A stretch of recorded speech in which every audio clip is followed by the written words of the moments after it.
membawa barokah bagi kita. Amin. Amin. Kedua kalinya salawat dan salam semoga tetap terlimpahkan keharibaan Nabi Muhammad SAW yang pada hari kiamat nanti kita benar-benar berharap syafaat dari beliau. Allahumma shalli ala sayyidina Muhammad. Anak-anakku yang saya cintai dan saya banggakan, kalau masih ada yang rame, kerabatnya dihentikan. Coba gantian ngomongnya, Pak Guru yang ngomong. Anak-anakku yang saya cintai dan saya banggakan,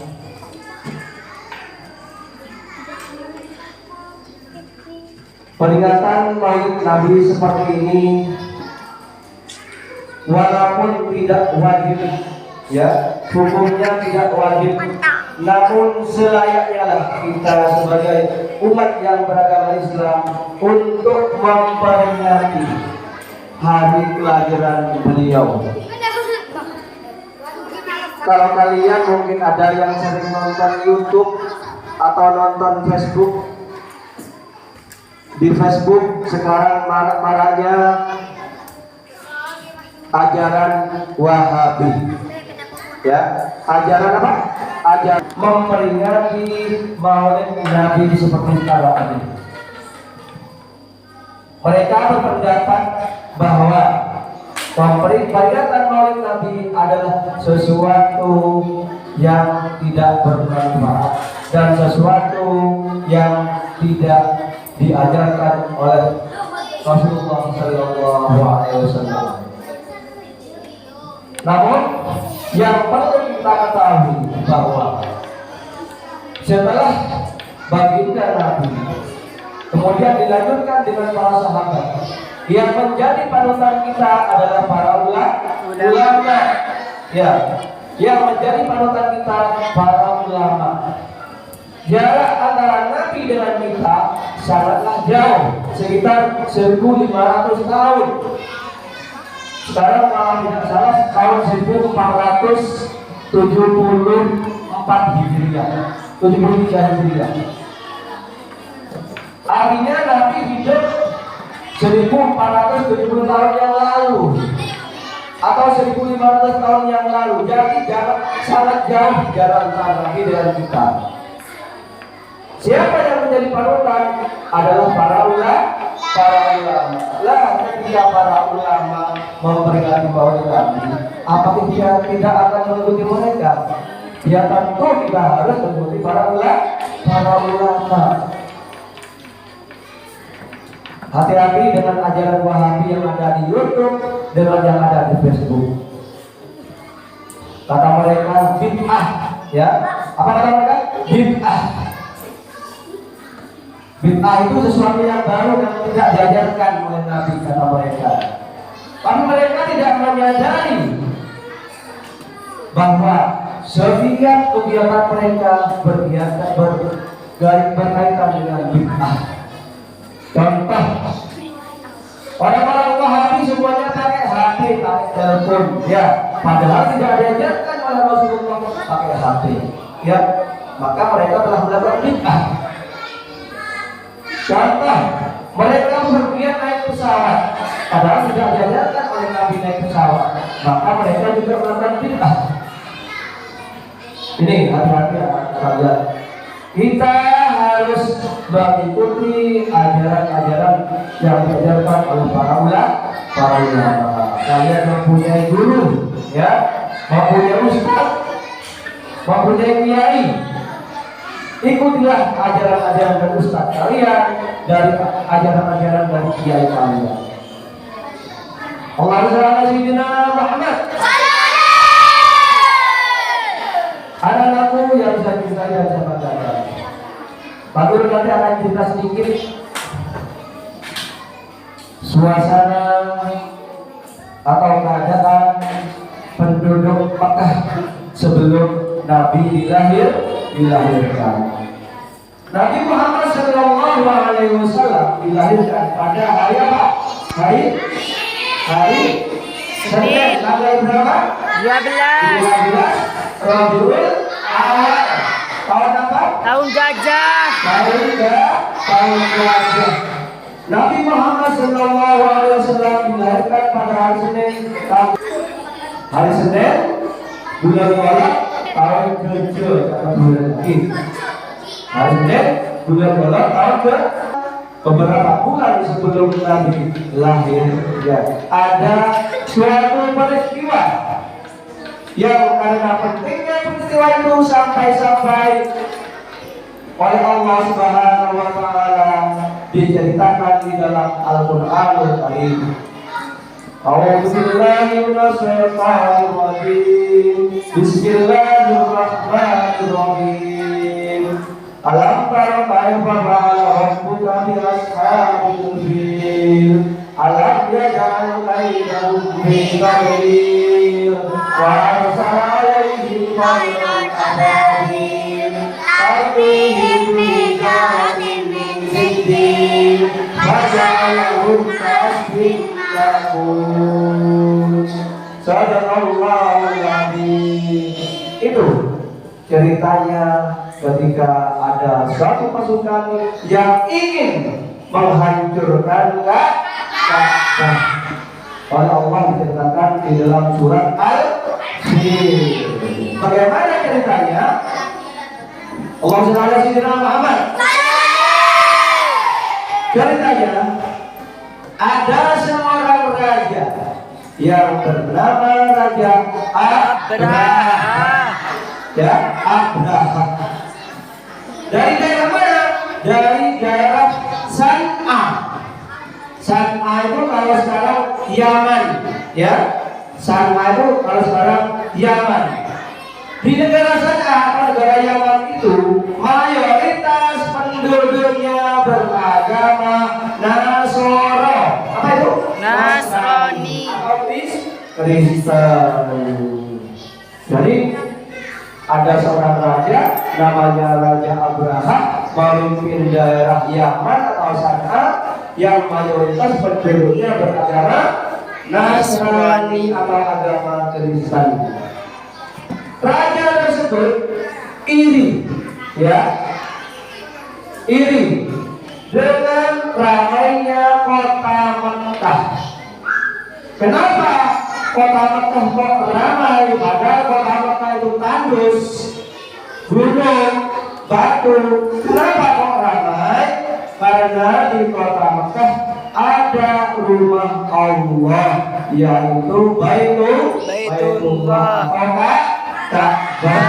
Ka'bah itu didirikan oleh Allah Subhanahu wa taala, ditegakkan kembali oleh Nabi Ibrahim. Karena Ka'bah sempat rusak. Kenapa rusak? Karena banjir ketika Nabi Nuh. Ya, Nabi ada di kota Mekah waktu itu diperintahkan oleh Allah untuk mendirikan kembali Ka'bah yang sudah tinggal puing-puingnya atau tinggal fondasinya, dibangun oleh Nabi Ibrahim bersama siapa? Bersama anaknya, putranya, yaitu Nabi Ismail. Setelah selesai dibangun, kemudian Nabi Ibrahim berdoa, ya Allah, berilah barokah pada tanah yang tandus ini, dan utuslah suatu nabi terakhir di tanah Mekah ini. Itu sekitar 2000 tahun yang lalu. Doanya Nabi Ibrahim baru terkabulkan dengan lahirnya Nabi Muhammad Sallallahu Alaihi Wasallam. Anak-anakku yang saya cintai dan saya banggakan,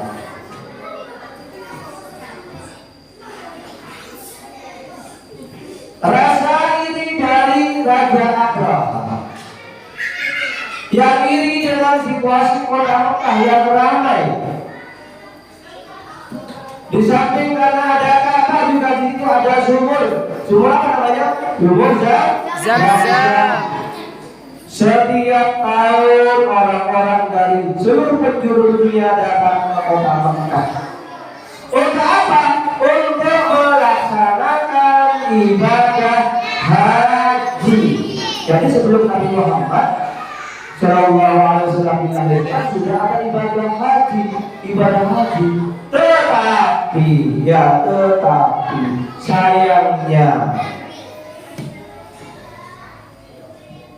di samping kanan, samping kiri dari Ka'bah itu banyak berdiri patung-patung, ya, patung-patung, banyak sekali patung di sekitar Ka'bah itu. Yang terbesar dan yang terkenal patung Lata, Uzza, Manat dan lain sebagainya itu. Tapi ibadah haji tetap dilaksanakan, umrah tetap dilaksanakan di situ. Akhirnya kota Makkah menjadi ramai. Timbul dari rasa dengki, rasa iri dari Raja Abraham. Akhirnya didirikanlah, saya harus mendirikan kuil yang lebih besar daripada Ka'bah yang ada di Makkah itu, agar negara saya ramai juga oleh pengunjung, ramai juga oleh berziarah. Maka didirikanlah gereja yang sangat besar, ya, didirikan gereja yang sangat besar di kota San'a atau di negara Yaman. Tetapi walaupun sudah berdiri, sayangnya tidak ada satupun orang yang datang ke sana untuk beribadah. Tidak ada yang datang ke kota San'a untuk beribadah, untuk berziarah. Tidak ada. Kenapa? Karena itu didirikan oleh manusia, sedangkan Baitullah didirikan oleh Allah Subhanahu wa Ta'ala. Jelas kalah, ya, kalah ramai dengan apa yang terjadi di kota Makkah. Akhirnya timbul keinginan, kalau begitu Ka'bah itu harus saya hancurkan. Dikumpulkanlah para tentara, dikumpulkanlah para prajurit. Hei para prajurit, besok kita akan menyerang kota Makkah. Kita hancurkan Ka'bah itu sehancur-hancurnya. Kalian persiapkan pasukan bergajah sebanyak-banyaknya. Kalian siapkan pasukan berkuda sebanyak-banyaknya. Kalian bawa persenjataan yang sebanyak-banyaknya. Kita hancurkan, kita bunuh semua orang-orang yang ada di kota Makkah. Akhirnya prajurit menyiapkan pasukannya dengan puluhan bahkan ratusan pasukan bergajah. Berangkatlah mereka dari Yaman menuju Makkah. Berhari-hari, berbulan-bulan, bertahun-tahun mereka berjalan menuju kota Makkah dengan satu semangat agar kota Makkah hancur sehancur-hancurnya. Tapi apa yang terjadi ketika sudah memasuki kota Makkah dan hampir ratusan meter dari kota Makkah, kudanya, gajahnya tidak mau melanjutkan perjalanan. Akhirnya pukul semua gajah, pukul semua kuda agar terus beradu sampai di kota Makkah. Tidak mau, anak-anakku, tidak mau. Akhirnya mereka diam sejenak, ya, diam sejenak. Dikala mereka sedang terdiam, Allah semuanya khairun ada bil atau buruk ada bil. Khairun ada bil, ya. Iya. Orang burung-burung itu masing-masing membawa 3 batu dari 3 kerikil, bukan batu, sebesar jagung. Kerikilnya sebesar jagung. Tetapi kerikil itu diambil dari api neraka. Sebesar jagung diambil dari neraka. Kakinya satu yang terang kerikil, kaki satunya juga terang kerikil, paruhnya tegak juga membawa kerikil. Akhirnya burung-burung tersebut melemparkan 3 batu tersebut kepada pasukan bergajah itu. Kena kepalanya bolong. Ya. Kena perutnya bolong. Kena hidungnya bolong. Tak bolong ya. Akhirnya mereka semua seperti daun yang dimakan ulat, ceritanya itu seperti daun yang dimakan ulat. Gimana kalau daun yang dimakan ulat? Bolong-bolong semua, perutnya bolong, hidungnya bolong, kepalanya bolong, kakinya juga bolong. Mati apa tidak? Mati kecuali satu. Siapa? Raja Abraham. Ya, Raja Abraham masih sempat pulang ke negeri sana. Apa negeri Yaman? Pulang mereka ke negeri Yaman, tetapi sampai di negerinya sendiri dia tidak tertolong. Semuanya bolong-bolong seperti daun yang dimakan ulat. Nah, itulah kejadian kenapa kok disebut tahun gajah. Beberapa bulan kemudian lahirlah Nabi Muhammad Sallallahu Alaihi Wasallam dari seorang ibu yang bernama Siti Aminah. Ya, Siti Aminah. Siti Aminah menikah dengan Abdullah bin Abdul Muttalib. Ya, Abdullah bin Abdul Muttalib. Setelah Abdullah bin Abdul Muttalib menikah, kemudian Abdullah berdagang lagi. Karena mereka orang tua Nabi Muhammad SAW itu memang pedagang. Pulang dari berdagang, kemudian orang tuanya kata, "Hai Abdullah, mau tidak kamu menikah dengan seorang perempuan namanya Aminah?" "Mau ya abang." Akhirnya dinikahkanlah Siti Aminah dengan Abdullah. Kemudian setelah menikah, setelah bermalam pertama, kemudian beberapa hari kemudian Abdullah berdagang kembali. Tetapi sayangnya di tengah perjalanan Abdullah meninggal dunia, sakit dan meninggal dunia. Ya. Kemudian Siti Aminah mengandung atau hamil. Beberapa bulan kemudian lahirlah Nabi besar Muhammad Sallallahu Alaihi Wasallam. Perlu saya sampaikan keadaan kota Mekah sebelum kelahiran Nabi Muhammad Sallallahu Alaihi Wasallam. Orang-orang Mekah, orang-orang yang bijak, ya, orang-orang Mekah, orang-orang jahiliyah. Kenapa dikatakan jahiliyah? Karena mereka sering berbuat maksiat, sering berjudi, sering berzina, sering berdagang perempuan dan lain sebagainya. Bahkan ya, menurut berita, kalau ada anak perempuan yang lahir, maka anak tersebut akan langsung dibunuh karena tidak suka. Apabila ada kebanggaan melahirkan anak perempuan, itu orang Mekah. Makanya disebut bangsa jahiliyah. Makanya ketika pidato puji syukur, selawat dan salam semoga tetap tercurahkan kehadiran Nabi Muhammad SAW yang telah membawa kita dari alam kebodohan ya, menuju alam Islamiyah, yang telah membawa kita dari alam jahiliyah menuju alam Islamiyah. Ini benar ya, karena sebelum Nabi lahir orang-orang Arab itu bodoh tingkah lakunya, bodoh akhlaknya ya. Seperti tadi, kalau ada bayi perempuan lahir dibunuh, ada bayi lahir cacat dibunuh ya.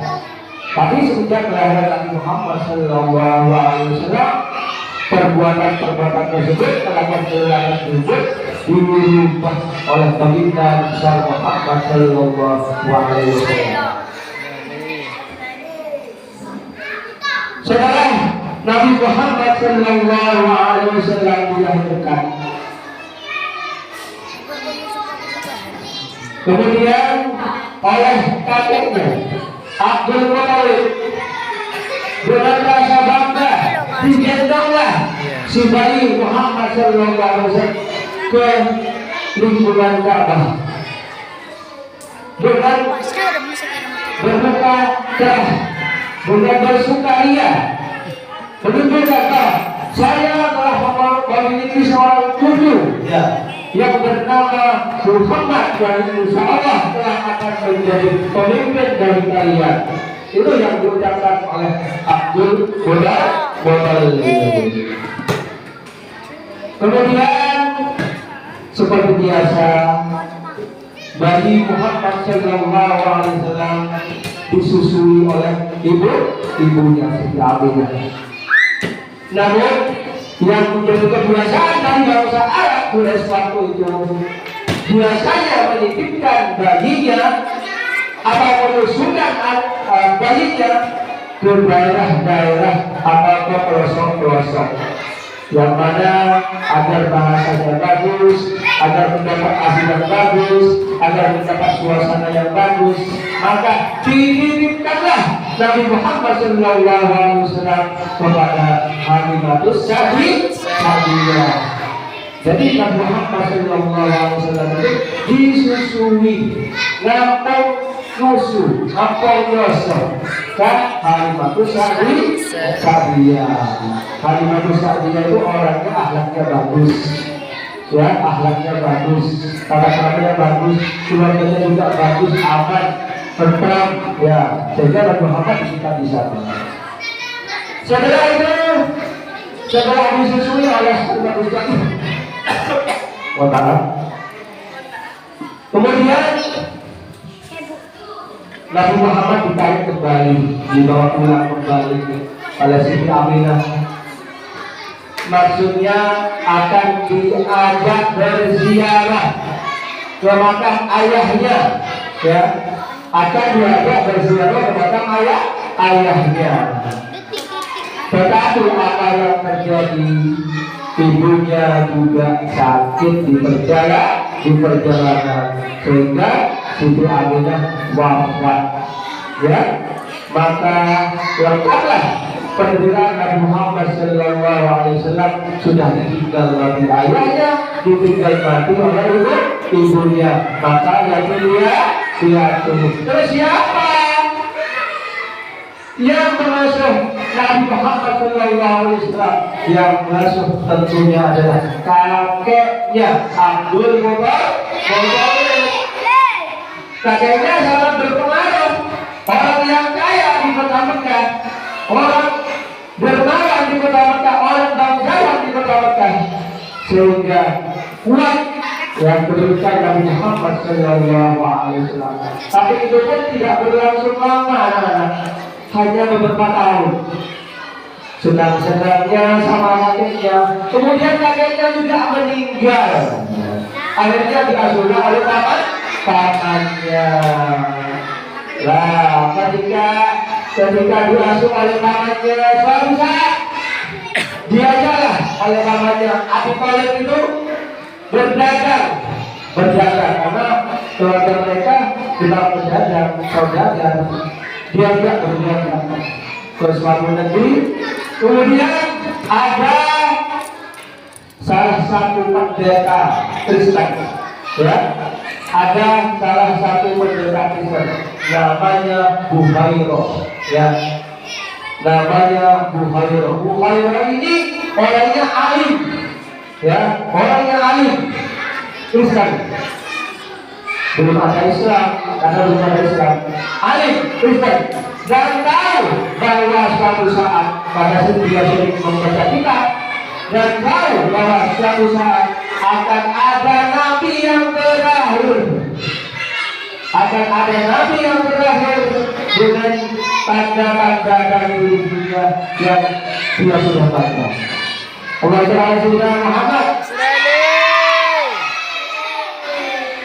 Kalau masih berdiri, kalau masih ramai sebentar lagi yang ramai, Bang Alim tahu akan tanda-tanda kenabian akhir zaman, apa tanda-tanda nabi terakhir. Melihat ada segerombolan kafilah atau pedagang yang mana gerombolan kabinet tersebut